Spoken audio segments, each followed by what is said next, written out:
Kalau kiai banyak yang memikirkan santri atau pondok pesantrennya sendiri itu banyak, tetapi mempunyai jiwa yang bangkit, yang apalagi pada saat ini betul-betul sudah nyata di hadapan kita semua. Golongan Ba'alawi Yahudi ini yang sudah menipu umat seluruh Indonesia, bahkan seluruh dunia. Mereka mengaku cucu Nabi, ternyata palsu. Ini kan menyesatkan umat. Kalau tidak diluruskan berarti bahaya. Kalau kita membahas kesalahan mereka tidak ada habisnya. Tetapi di sini kan karena pentingnya edukasi, memberikan pemahaman kepada masyarakat Indonesia. Salah satunya adalah perubahan-perubahan sejarah, makam, termasuk pahlawan. Bahkan kemerdekaan sudah berani terang-terangan mereka mengakui bahwa kemerdekaan Indonesia ini adalah dari golongan Habib Yahudi. Ini adalah pendustaan dan menghina para ulama Nusantara, sudah menghina tokoh-tokoh agama, lintas agama, juga merendahkan Pancasila. Karena para kiai-kiai yang jelas dari dulu mempertahankan Pancasila, Merah Putih dan NKRI. Coba lihat sejarahnya waktu 10 November 45. Bendera Belanda diturunkan, itu tidak hanya tangisan, tapi darah yang dibayar oleh para pahlawan, para syuhada pada saat itu. Yang berjuang tidak hanya orang Surabaya, tapi seluruh Indonesia, para kiai-kiai beserta santri-santrinya. Banyak putra-putra kiai yang meninggal dunia pada saat itu, termasuk putranya Mbah Ridwan Abdullah, muasis NU, yang mana beliau mencetuskan logo atau lambang Nahdlatul Ulama. Ada juga putra daripada Mbah Romli Tamim Rejoso Peterongan Jombang.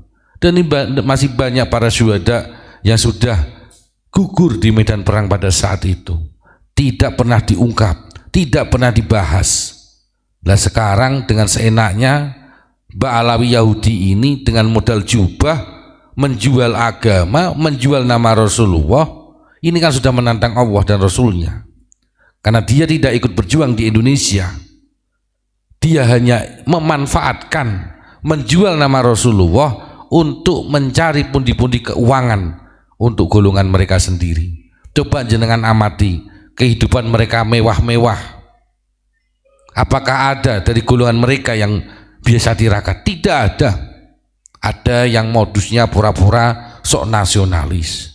Sekarang di Jawa Tengah ada yang Habib dari Solo itu karena sudah menjajah di Pati ya. Daerah saya harus ungkap. Mosok golongan Habib kok seakan-akan nyanyi Hono Coroko. Kan bukan muhrim. Nah ini kan tujuannya menghipnotis masyarakat Indonesia, khususnya orang Jawa, biar seakan-akan golongan mereka itu paham tentang Jawa. Dia tidak sadar di Solo itu numpang. Tanah yang ditempati itu adalah tanah kerajaan, tanah leluhur kita. Dia tidak punya tanah, merampok tanah.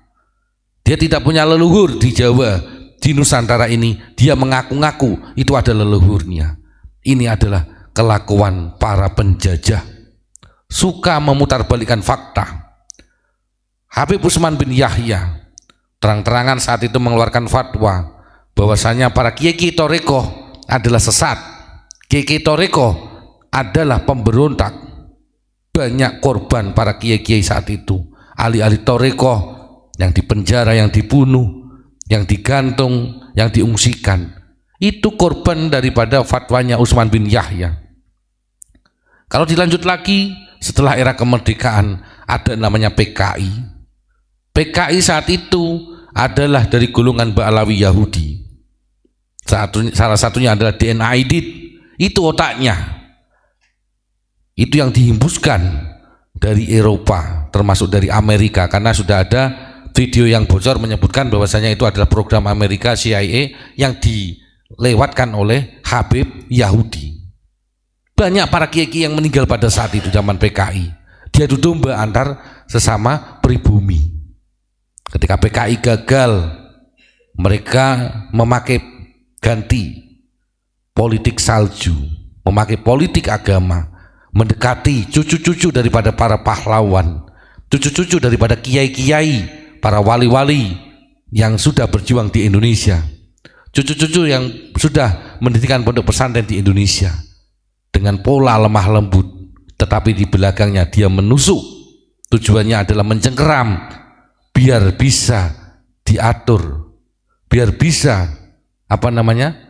disetel, biar tidak koar-koar. Itu politik orang-orang yang betul-betul menjajah pada saat ini, dengan mengatasnamakan cucu Nabi, dengan mengatasnamakan dzurriyyah Rasul, padahal mereka adalah palsu. Ini kan menyesatkan umat. Kalau dibiarkan bahaya negara kesatuan Republik Indonesia. Bahkan sudah masuk ke ranah pemerintah, rebana hadroh dibuat bisnis, rebana-rebana di kampung dimatikan semua, seakan-akan yang ada adalah dari golongan mereka hadroh rebana tersebut, yang dipakai lagunya lagu-lagu Jawa, lagu-lagu Nusantara, yang menerima proyek uangnya dari golongan mereka. Ini adalah penjajahan secara ekonomi. Kita harus paham, penjajahan ada lagi lewat pendidikan, ada lewat budaya, lewat ekonomi. Dimatikan semua. Mereka sudah punya EO, nanti panggungnya, salonnya dari kelompok mereka. Salon-salon yang di kampung-kampung otomatis mati semua, tidak dipakai dengan tarif yang begitu fantastis sampai ratusan juta. Apakah Rasulullah mengajarkan bisnis sholawat? Ini yang harus ditelaah. Ketika sudah punya masa banyak, termasuk Syekh Assegaf itu kurang ajar, mengatakan topik gurunya NU, rizik gurunya NU. Ini nggak sadar kalau orang-orang NU, kiai-kiai NU dikelabui sama Syekh Assegaf, termasuk salah satunya itu. Syekh Assegaf itu wah ngeri. Dia mengambil pundi-pundi kekayaan dari orang-orang Indonesia, tapi yang diarahkan untuk diagungkan ada di golongan mereka. Mereka tidak akan pernah mengagungkan kiai-kiai Nusantara, tidak akan pernah. Selalu yang diagungkan dari golongan mereka. Ini adalah penjajahan yang nyata. Mosok kita sudah jelas sanad kita, para wali, para guru kiai yang sanadnya nyambung sampai baginda Rasulullah, sanadnya kita nyambung sampai kerajaan, jelas orang-orang yang bertauhid, orang yang sudah berpancasila, orang yang sudah pegang jimat kalimosodo. Mosok kita mau nyembah dari golongan mereka? Ini kan berbahaya sekali. Kita sudah paham, sudah ngerti bahwasanya sanad ilmu, sanad guru, nasab silsilah kira jelas. Mosok mau mengikuti orang-orang bodoh golongan mereka? Ini sesuai ayat yang dikeluarkan tadi. Ini sangat berbahaya kalau dibiarkan bagi orang awam yang belum paham, dan kita doakan semoga masyarakat Indonesia sadar tentang penjajahan Ba'alawi Yahudi. Kalau jangan paham lagi, bayangkan kalau NU menelurkan antara muslimat, fatayat, ansor, banser, dan seterusnya. Itu para kiai-kiai yang mencetuskan, salah satunya Mbah Wahab Hasbullah dan para kiai-kiai yang lain. Nah, kalau balon Ba'alawi Yahudi bahaya ini. Golongan Ba'alawi Yahudi menelurkan termasuk FPI, ISIS, HTI, dan seterusnya. Itu jelas yang berpaham radikal. Coba sekarang bukti nyata.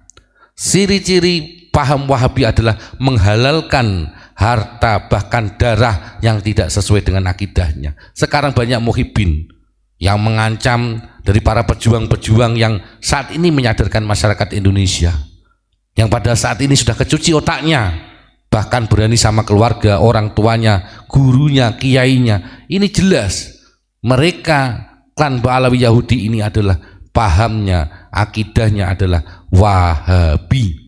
Karena Wahabi harus paham, tidak harus berjenggot, tidak harus kebatuk gosong. Tetapi Wahabi ini ketika masuk NU, dia akan menghancurkan NU. Ketika dia masuk pemerintah, akan menghancurkan pemerintah.